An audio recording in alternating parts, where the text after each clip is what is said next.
Assalamualaikum warahmatullahi wabarakatuh. Sebelumnya perkenalkan, saya Faris Triutomo dari Prodi Teknik Informatika.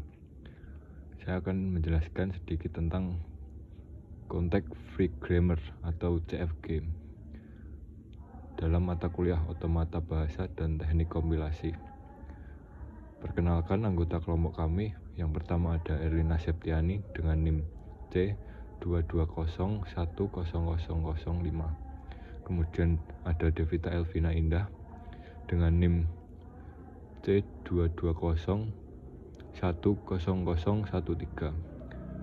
Kemudian ada Nur Alif Setiawan dengan NIM C22010010014. Kemudian saya sendiri Faris Triutomo dengan NIM C220101044. Bab pertama, pendahuluan. Poin A, latar belakang. Dalam dunia komputasi dan teori bahasa formal, grammar atau tata bahasa merupakan hal paling dasar dalam penyusunan dan pengenalan struktur bahasa. Salah satu jenis grammar yang sangat penting dalam teori bahasa formal adalah Context Free Grammar atau dapat disingkat dengan CFG. CFG ini dapat digunakan secara luas dalam bidang programmer, kemudian pembuatan compiler, dan analisis sintaks dalam suatu bahasa programmer. Memahami CFG sangat penting bagi pelajar ilmu komputer karena konsep ini menjadi ilmu paling dasar dalam memahami bagaimana bahasa dapat diproses atau dibaca oleh komputer. Poin B, rumusan masalah. Yang pertama, apa yang dimaksud dengan Context Free Grammar? Kedua, ada bagaimana bentuk dan struktur CFG. Ketiga, apa saja komponen dalam CFG. Yang terakhir yaitu di mana saja CFG dapat diterapkan dalam bidang ilmu komputer. Kemudian poin C, tujuan penulisan laporan ini. Yang pertama, menjelaskan pengertian CFG. Kedua, menyebutkan dan menjelaskan komponen CFG. Ketiga, memberikan contoh penerapan CFG dalam kehidupan nyata atau teknologi. Yang terakhir, memahami peran CFG dalam compiler dan bahasa pemrograman. Bab 2, pembahasan. Poin A, pengertian Context Free Grammar. Saya akan sedikit menjelaskan tentang gambar ini. Di tipe 0 atau Unrestricted Grammar, ini adalah grammar yang paling umum dan tidak dapat memiliki batasan pada bentuk produksinya. Dikenal juga sebagai Turing Recognizable karena dapat dikenal oleh Turing Machine. Yang tipe 1, Context Sensitive Grammar. Ini produksinya tergantung pada konteks non-terminal, dikenal oleh Linear Bounded Automata. Tipe 2 atau Context Free Grammar dikenal oleh Pushdown Automata.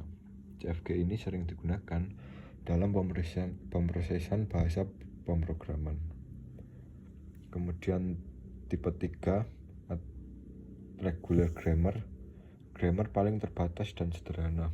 Produksinya hanya boleh dalam bentuk A atau AB, dikenal oleh finite automata, digunakan dalam pencocokan pola seperti ekspresi.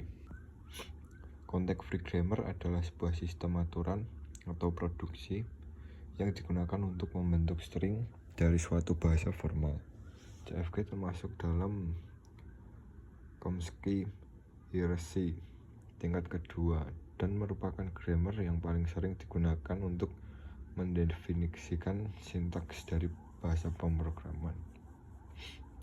Dalam CFG ini dapat didefinisikan sebagai sebuah 4 tuple. Yang pertama ada variables, kedua sigma, ketiga rules, keempat star symbol. Dengan variables merupakan himpunan simbol non-terminal, sigma merupakan himpunan simbol terminal, kemudian rules himpunan aturan produksi. Kemudian start symbol adalah simbol awal.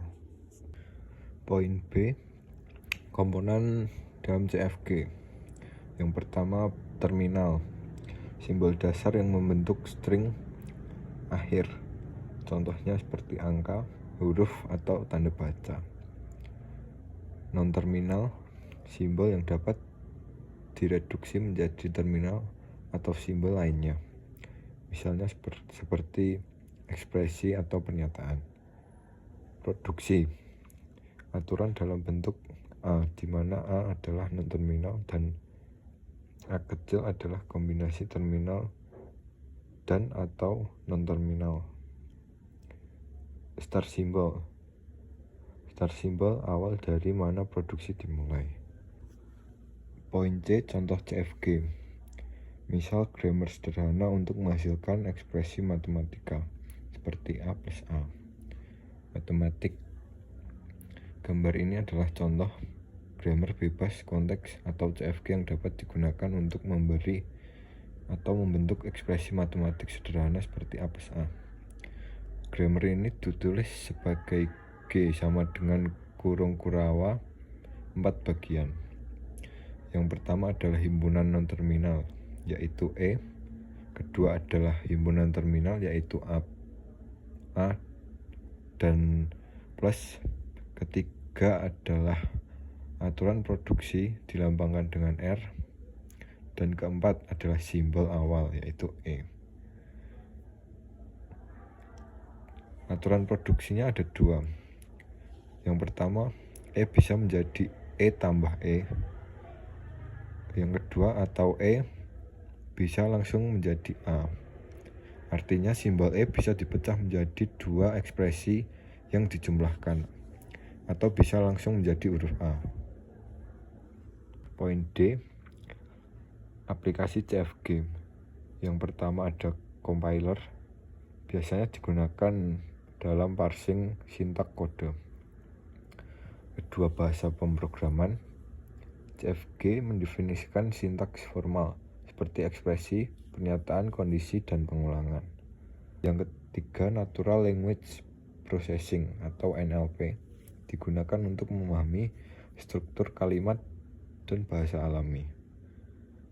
Kemudian yang keempat, automata teori, membantu dalam membangun dan menganalisis mesin pengenal bahasa. Bab ketiga, yaitu penutup. Poin A, kesimpulan. Konteks free grammar adalah dasar paling penting dalam ilmu komputer yang dapat mendeskripsikan struktur sintak bahasa formal, terutama bahasa pemrograman. Dengan memahami CFG, kita dapat membangun parser, compiler, dan berbagai sistem yang memahami atau menganalisis bahasa. Poin B, yaitu saran bagi para pelajar dan pengembang. Pemahaman yang kuat terhadap CFG ini akan mempermudah proses pengembangan perangkat lunak yang kompleks dan berorientasi pada pemrosesan bahasa. Sekian cukup presentasi dari kelompok kami.